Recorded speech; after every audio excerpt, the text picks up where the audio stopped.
Good afternoon, boys and girls.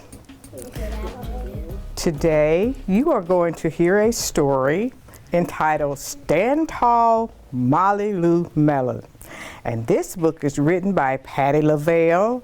It is illustrated by David Catrow.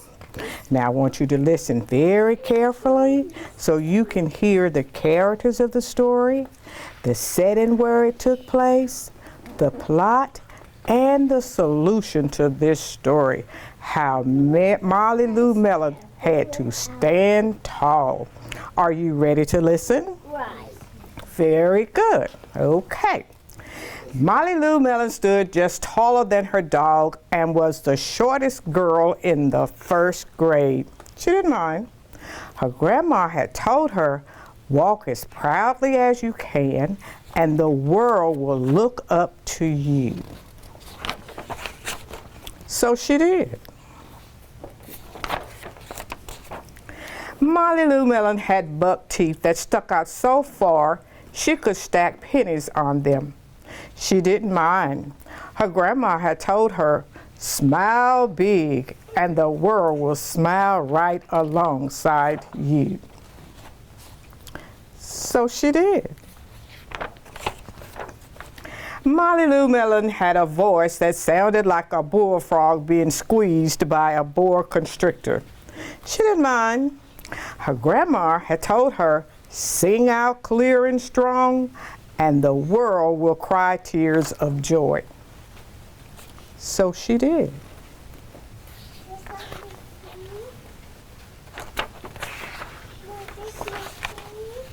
Lou Melon was often fumble-fingered. She didn't mind. Her grandma had told her, "Believe in yourself, and the world will believe in you too." And so she did. Then Lou Melon moved to a new town. She had to say goodbye to her grandma and all her friends and start in a new school. On the first day of school, Ronald Durkin called her shrimp toe in gym class.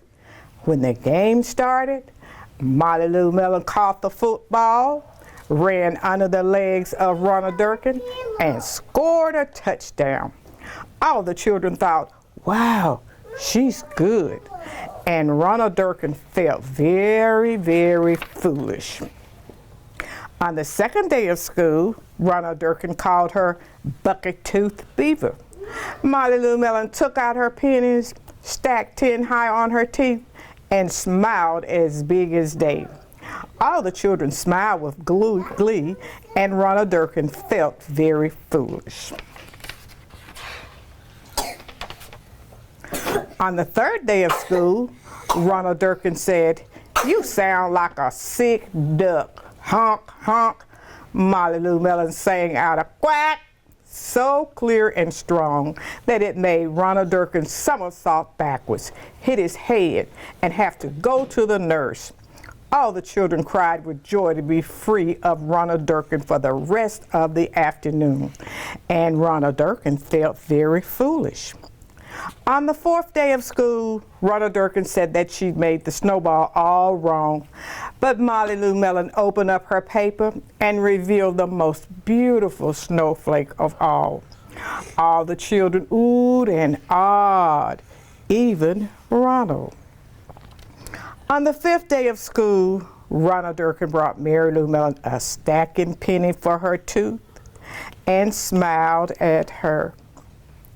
That night, Lou Melon took out a pencil and paper and wrote a letter to her grandma.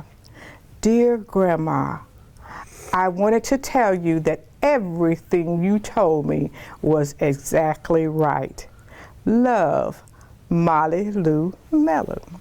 And that is the end of our story. Stand tall, Lou Melon. Thank you for being good listeners.